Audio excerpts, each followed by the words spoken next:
नमस्कार किसान भाइयों। आज हम टमाटर की खेती के उस गहरे विज्ञान को समझेंगे जिसे अपनाने के बाद एक सामान्य किसान और एक सफल मुनाफा कमाने वाले किसान के बीच का अंतर खत्म हो जाता है। टमाटर सिर्फ एक सब्जी नहीं है, ये एक कैश क्रॉप है, यानी नकद पैसा देने वाली फसल। लेकिन अक्सर हम देखते हैं कि किसान भाई लागत तो पूरी लगाते हैं, महंगे बीज भी खरीदते हैं, फिर भी अंत में उत्पादन उतना नहीं मिलता जितना मिलना चाहिए, या फिर फलों की क्वालिटी ऐसी नहीं होती कि मंडी में सबसे ऊंचा भाव मिल सके। आज की इस विस्तृत चर्चा में हम जमीन की तैयारी की बारीकियों से लेकर पानी के गणित, खाद के सटीक शेड्यूल और रोगों के पक्के इलाज तक हर पहलू पर बात करेंगे। अगर आपने इस तरीके को अपना लिया तो आपके खेत से निकलने वाला हर टमाटर वजनदार, चमकदार और ठोस होगा। सबसे पहले शुरुआत करते हैं सही समय और जलवायु के चुनाव से। टमाटर की फसल के लिए तापमान बहुत मायने रखता है। अगर तापमान 10 डिग्री सेल्सियस से नीचे जाता है या 35 डिग्री सेल्सियस से ऊपर जाता है तो फल सेट होने में दिक्कत आती है। टमाटर के अच्छे लाल रंग के लिए 21 से 24 डिग्री का तापमान सबसे उत्तम माना जाता है। इसलिए आपको अपने क्षेत्र के मौसम के हिसाब से ही बुआई का समय तय करना चाहिए। अब आते हैं खेत की तैयारी और बेसल डोज पर। यही वो नींव है जिस पर आपकी पूरी फसल टिकी होती है। सबसे पहले मिट्टी की जांच करवाएं। टमाटर के लिए मिट्टी का पीएच मान 6 से 7 के बीच होना चाहिए। अगर पीएच कम है तो चूना और अगर ज्यादा है तो जिप्सम का प्रयोग करें। खेत की तैयारी करते समय सबसे पहले 2 बार कल्टीवेटर से गहरी जुताई करें ताकि मिट्टी भुरभुरी हो जाए और पुरानी फसल के अवशेष खत्म हो जाएं।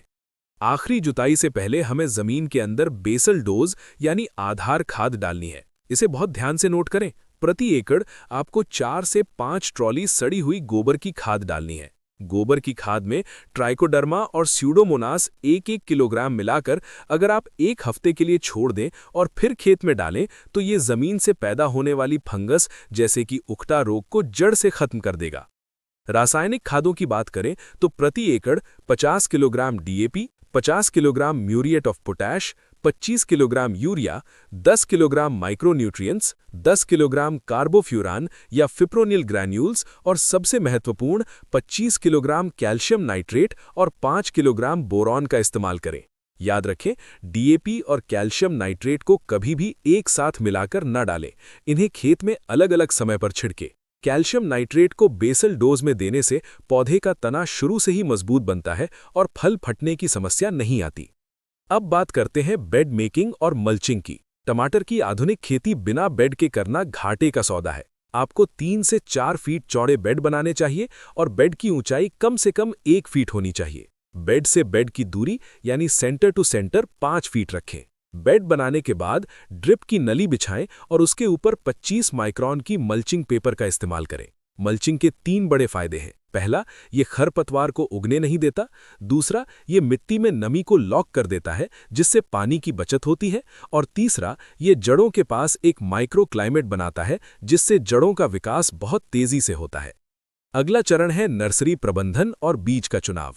1 एकड़ के लिए आपको 60 ग्राम हाइब्रिड बीज की जरूरत होगी। हमेशा कोकोपीट, वर्मिक्यूलाइट और परलाइट के मिश्रण में प्रो ट्रे यानी प्लास्टिक की ट्रे में ही पौध तैयार करें।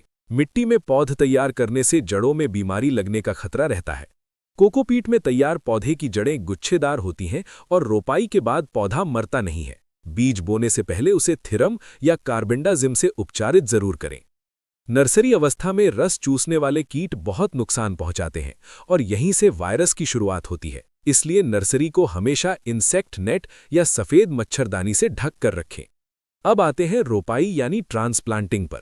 जब पौधा 25 से 30 दिन का हो जाए और उसमें 5 से 6 पत्तियां आ जाएं, तब रोपाई करें। रोपाई से 2 घंटे पहले नर्सरी में पानी देना बंद कर दें ताकि पौधा थोड़ा सख्त हो जाए।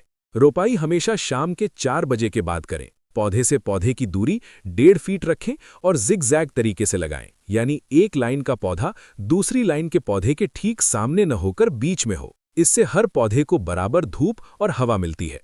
रोपाई के तुरंत बाद ड्रेंचिंग करना बहुत जरूरी है। इसके लिए ह्यूमिक एसिड और एक फंगीसाइड जैसे कि ब्लू कॉपर का घोल बनाकर हर पौधे की जड़ में 50 मिलीलीटर डालें। इससे पौधा ट्रांसप्लांटिंग शॉक में नहीं जाता और तुरंत मिट्टी को पकड़ लेता है। अब हम चर्चा करेंगे सबसे महत्वपूर्ण विषय पर, जल प्रबंधन यानी वाटर मैनेजमेंट। टमाटर की फसल में पानी का प्रबंधन एक कला है। पानी की कमी या अधिकता दोनों ही नुकसानदायक है। शुरुआती 15 दिनों में आपको हल्का पानी देना है ताकि जड़ें गहराई तक जा सकें। अगर आप शुरू में ही ज्यादा पानी देंगे तो जड़ें ऊपर ही रह जाएंगी। फूल आने की अवस्था में पानी का विशेष ध्यान रखना होता है। इस समय खेत में नमी कम नहीं होनी चाहिए, अन्यथा फूल झड़ जाएंगे। लेकिन ध्यान रहे, बहुत ज्यादा पानी देने से पौधा सिर्फ शाकीय वृद्धि करेगा और फूल कम आएंगे। फल बनने की अवस्था में पानी का उतार चढ़ाव सबसे खतरनाक होता है। अगर मिट्टी सूख गई और फिर आपने अचानक भारी सिंचाई कर दी तो फल फट जाएंगे और उनमें ब्लॉसम एंड रॉट नाम की बीमारी हो जाएगी, जिसमें टमाटर नीचे से काला पड़ जाता है। ये बीमारी कैल्शियम की कमी से होती है, लेकिन इसका मुख्य कारण अनियमित सिंचाई है, क्योंकि पानी की कमी होने पर पौधा मिट्टी से कैल्शियम। अब आते हैं स्क्रिप्ट के सबसे अहम हिस्से पर, खाद का प्रबंधन और फर्टिगेशन शेड्यूल। हम टमाटर की फसल चक्र को 4 भागों में बांटेंगे और उसी हिसाब से खाद देंगे। पहला चरण, स्थापना और विकास, रोपाई से 15 दिन तक। इस समय हमें जड़ों का विकास करना है। रोपाई के 4 दिन बाद से फर्टिगेशन शुरू करें। इसमें आपको NPK 19-19-19 3 किलोग्राम प्रति एकड़ और यूरिया 2 किलोग्राम प्रति एकड़ हर 4 दिन के अंतराल पर ड्रिप से देना है। इसके साथ ह्यूमिक एसिड का प्रयोग जारी रखें। दूसरा चरण, शाकीय वृद्धि, 15 से 40 दिन तक। अब पौधा तेजी से बढ़ रहा है और शाखाएं निकाल रहा है। इस समय उसे नाइट्रोजन और फास्फोरस दोनों चाहिए। अब आप 12-61-0 3 किलोग्राम प्रति एकड़ और यूरिया 2 किलोग्राम प्रति एकड़ सप्ताह में 2 बार दें। इसके साथ ही सूक्ष्म पोषक तत्वों यानी माइक्रोन्यूट्रिएंट्स का 250 ग्राम प्रति एकड़ ड्रिप से दें या छिड़काव करें। सूक्ष्म पोषक तत्वों में मैग्नीशियम, जिंक और आयरन बहुत जरूरी हैं। मैग्नीशियम सल्फेट 10 किलोग्राम प्रति एकड़ महीने में 1 बार जरूर दें। ये पत्तियों को हरा भरा रखता है और क्लोरोफिल बढ़ाता है। तीसरा चरण, फूल और फल सेट होना, 40 से 60 दिन तक। यह सबसे नाजुक मोड़ है। अब नाइट्रोजन को कम करना है और फास्फोरस पोटाश को बढ़ाना है। इस समय NPK 0-52-34 4 किलोग्राम प्रति एकड़ और बोरॉन 20% वाला 250 ग्राम प्रति एकड़ हर 5वें दिन दें। बोरॉन परागण नली को मजबूत करता है, जिससे फूल फल में बदलते हैं। इस समय कैल्शियम नाइट्रेट 5 किलोग्राम प्रति एकड़ अलग से देना बहुत जरूरी है। याद रखें, कैल्शियम नाइट्रेट को किसी भी सल्फेट या फॉस्फेट खाद के साथ न मिलाएं, इसे अकेले ही चलाएं। चौथा चरण, फल का विकास और तुड़ाई, 60 दिन के बाद। अब आपके पौधे पर फल लदे हुए हैं और हमें उनका साइज बढ़ाना है। अब आपको NPK 13-0-45 और NPK 00-50 का इस्तेमाल करना है। 3 से 4 किलोग्राम 00-50 यानी पोटेशियम सल्फेट प्रति सप्ताह दें। ये टमाटर के अंदर गूदा भरता है, वजन बढ़ाता है और फलों में चमक लाता है। अगर फलों का साइज फिर भी नहीं बढ़ रहा तो आप जिब्रेलिक एसिड 0.001% का बहुत ही हल्का छिड़काव कर सकते हैं, लेकिन इसकी मात्रा बहुत सटीक होनी चाहिए, वरना नुकसान हो सकता है। अब बात करते हैं रोग और कीट नियंत्रण की। टमाटर में रोग आने का इंतजार न करें, बल्कि प्रिवेंटिव यानी बचाव के तौर पर छिड़काव करें। फंगस जनित रोग, सबसे आम समस्या है अगेती और पछेती झुलसा यानी अर्ली एंड लेट ब्लाइट। इसमें पत्तियों पर गोले धब्बे बनते हैं और तना काला पड़ने लगता है। बचाव के लिए हर 10 दिन में मैंकोजेब या क्लोरोथाइलोनिल का छिड़काव करें। अगर बीमारी आ गई है तो एजॉक्सिस्ट्रोबिन और टेबुकोनाजोल का मिश्रण या फिर डायमेथोमॉर्फ का छिड़काव करें।